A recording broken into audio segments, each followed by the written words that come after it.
வணக்கம் நண்பர்களே. வள்ளுவ பெருந்தகை சொன்னார், ஈதல் இசைப்பட வாழ்தல் அது அல்ல ஊதியம் அல்ல உயிருக்குன்னு. அதாவது வாழ்க்கையில ஈதலை விட பெரிய விஷயம் எதுவுமே கிடையாது. அது அந்த ஈதல் எப்படிப்பட்ட ஈதலா இருக்கணும்? தன்னலமற்ற ஈதலா இருக்கணும். நம்ம பேருக்கும் புகழுக்கும் பண்ணக்கூடிய ஈதலா இருக்கக்கூடாது. நம்ம முன்னோர்கள்லாம் சொல்லுவாங்க இல்லையா, நம்ம வலது கைக்கு கொடுக்கறது இடது கைக்கு தெரியக்கூடாதுன்னு. அப்படிப்பட்ட ஈதலா இருக்கணும். பெருமைக்காக பண்ணவே கூடாது. பெருமைக்காக பண்ணினா அந்த ஈதலுக்கு வேல்யூவே கிடையாது. இப்படிதான் ஒரு பெரியவர் இருந்தார் ஒரு ஊர்ல, பெரிய பணக்காரர். அவர் நிறைய தான தர்மங்கள் பண்ணுவார். யார் என்ன கேட்டாலும் உடனே எடுத்து கொடுத்துருவார். அந்த ஊர் மக்கள்லாம் ரொம்ப சந்தோஷமா இருந்தாங்க. அவர் ஒரு தெய்வமாவே நினைச்சாங்க. ஏன்னா அப்படிப்பட்ட ஒரு ஈகை குணம் உள்ளவர். அப்படிப்பட்ட ஈகை குணம் உள்ளவருக்கு நாம எதுவுமே பண்ணலையேன்னா அந்த ஊர் ஜனங்களுக்கெல்லாம் ஒரு குறை. அவங்க ஒரு முடிவுக்கு வராங்க, சரி இவருக்கு ஒரு பாராட்டு விழா எடுத்தா என்ன அப்படின்னு.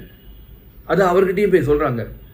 உடனே அவர் சொல்றாரு, பாராட்டு விழாலாம் எனக்கு வேண்டாம், எனக்கு கண்டிப்பா வேண்டாம், எனக்கு ஏதோ மனசுக்கு பிடித்திருக்கு நான் கொடுக்குறேன், எதுக்கு பாராட்டு அப்படிங்கிறார். ஆனால் அந்த ஊர் ஜனங்களுக்கெல்லாம் ஒரே வருத்தம், ரொம்ப இன்சிஸ்ட் பண்றாங்க, அவர் முடியவே முடியாதுன்ட்டு. அவங்க என்ன பண்றதுன்னு தெரியாம அந்த பணக்காரருக்கு ஒரு ஃப்ரெண்டு உண்டு. அந்த ஃப்ரெண்டு கிட்ட போய் முறையிடுறாங்க, இது போல நாங்கள் சொல்றோம் பாராட்டு விழா எடுக்கிறோன்னு. அவர் கேட்க மாட்டேங்கிறாங்க, நீங்க சொன்னாதான் கேட்பார், போய் சொல்லுங்க அப்படிங்கிறாங்க. உடனே அந்த பணக்காரரோட ஃப்ரெண்டும் அவர்கிட்ட வந்து, என்னப்பா வெறும் பாராட்டு தானே, ஏன் வேணாங்கிறேன்னு. உடனே வேண்டாம்ப்பா, பாராட்டெல்லாம் வேண்டாம்ப்பா அப்படிங்கிறார். ஏன்னு சொல்ல அப்படிங்கிறார் அந்த ஃப்ரெண்டு. அதுக்கு அந்த பணக்காரர் சொல்றார், உனக்கு ஒரு கதை சொல்றேன் கேட்குறியா. ஒரு தடவை கிருஷ்ணரும் அர்ஜுனரும் அப்படியே வாக்கிங் போயிட்டு இருக்காங்க, ஒரு கிராமத்து வழியா போயிட்டு இருக்காங்க. அப்படி போகும்போது அர்ஜுனன், அவன் மனசில் ரொம்ப நாளாக ஒரு சந்தேகம் இருக்கு. கிருஷ்ணா, நானும் நிறைய தான தர்மங்கள் பண்ணுறேன், கர்ணனும் நிறைய தான தர்மங்கள் பண்ணுறான், ஆனால் எல்லாரும் கர்ணனை தானே கர்ண மகாபிரபுன்னு சொல்கிறாங்க, என்ன எதுவுமே கண்டுக்கிறதே இல்லையே, ஏன் அப்படின்னு கேட்குறான். அதுக்கு கிருஷ்ணன், சரிப்பா அவன் சந்தேகத்தை தீர்க்கிறேன், இது உன்னை கர்ணனை மாதிரி ஒன்றையும் புகழல அவ்வளோதானே, சரி. அந்த ஊர்லேயே என்ன பண்ணுறார் கிருஷ்ணர், உடனே ஒரு 2 மலையை உருவாக்குறாரு. அது என்ன மலைன்னா தங்கத்தினாலான மலை. அந்த தங்கத்தினாலான மலையை வந்து அர்ஜுனன் கிட்ட காட்டி, இது பாரு 2 மலை இருக்கு, 2மே தங்கத்தினாலான மலை, நீ என்ன பண்ற, இந்த மலையில இருக்கிற தங்கத்தை இந்த ஊர் ஜனங்களுக்கு பகிர்ந்து கொடுக்குற. இந்த கண்டிஷன் என்னன்னா, நீ நிறுத்தவே கூடாது, ராப்பெல்லாம் நீ அதை பிடித்து கொடுத்துட்டே இருக்கணும், அந்த 2 மலையும் கரையிற வரை நீ கொடுத்துட்டே இருக்கணும் அப்படிங்கிறார்.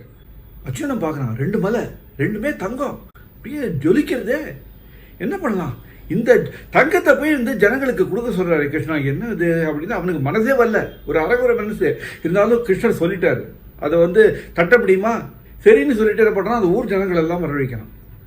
அரைகுறை மனசோட தான் ஊர் ஜனங்கள் எல்லாம் வர வச்சுட்டு, இது பாருங்க 2 மலை இருக்கு, 2மே தங்கம், இந்த மலையில இருக்கிற தங்கம் எல்லாத்தையும் நான் உங்களுக்கு கொடுக்க போறேன் அப்படிங்கிறா. ஊர் ஜனங்களுக்கு எல்லாம் ஒரே சந்தோஷம், ஏன்னா தங்கம் கிடைக்க போறது, அந்த சந்தோஷம். உடனே அர்ஜுன், ஆஹா ஓஹோ கொடை வள்ளல் அது இதுன்னு வந்து புகழறாங்க. இதை கேட்க அர்ஜுனனுக்கு ரொம்ப சந்தோஷம்.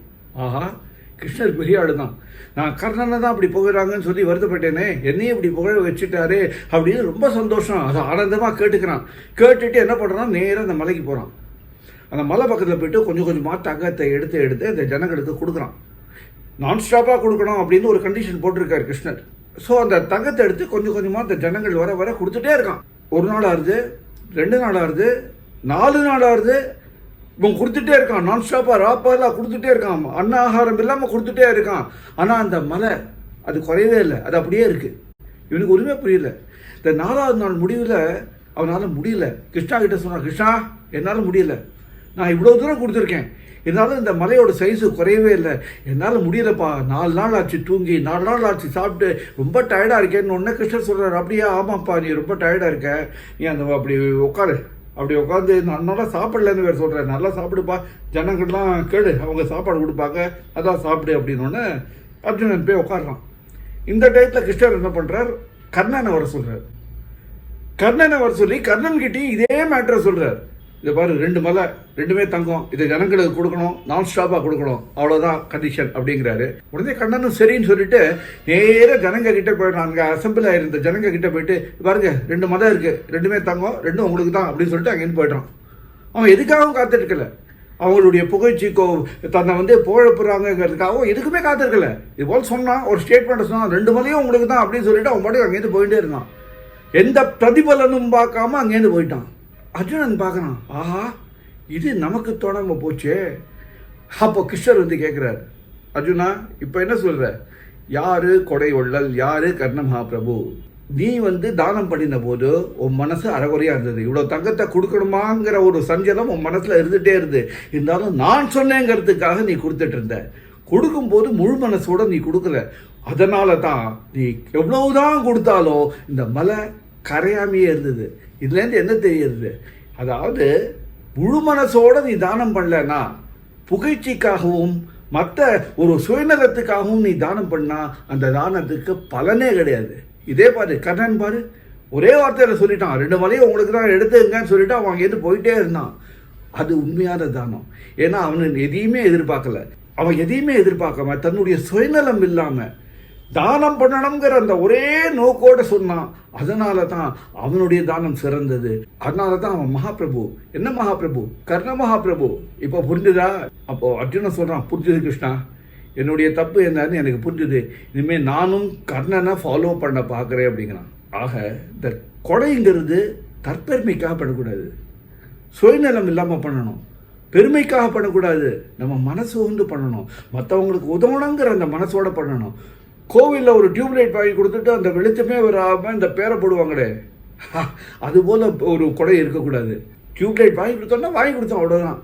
அது உபயோகமாக இருக்கணும், ஜனங்களுக்கு உபயோகமாக இருக்கணும். யார் வாங்கி கொடுத்தாங்கிறது அங்கே முக்கியம் இல்லை. யார் வாங்கி கொடுத்தாங்கிறது அந்த கடவுளுக்கு தெரியும். நாம் பண்ணுற கொடைகள் எல்லாமே அந்த கடவுளுக்கு தெரியும். அந்த கடவுள் அதை கணக்கில் வச்சிருப்பார். அவர் நாம் பண்ணுற உண்மையான நன்மைகளை எல்லாத்தையும் அவர் கணக்கில் வச்சிருக்காரு, நம்ம கிரெடிட்டில் வச்சிருப்பாரு. நம்ம பாதமாக பண்ணுற விஷயங்களை தான் டெபிட்டில் வச்சிருப்பாரு. ஆக நாம் எவ்வளோவுக்கு எவ்வளோ முடியுமோ அவ்வளோவுக்கு எவ்வளோ கிரெடிட்டை சேர்த்துப்போம்.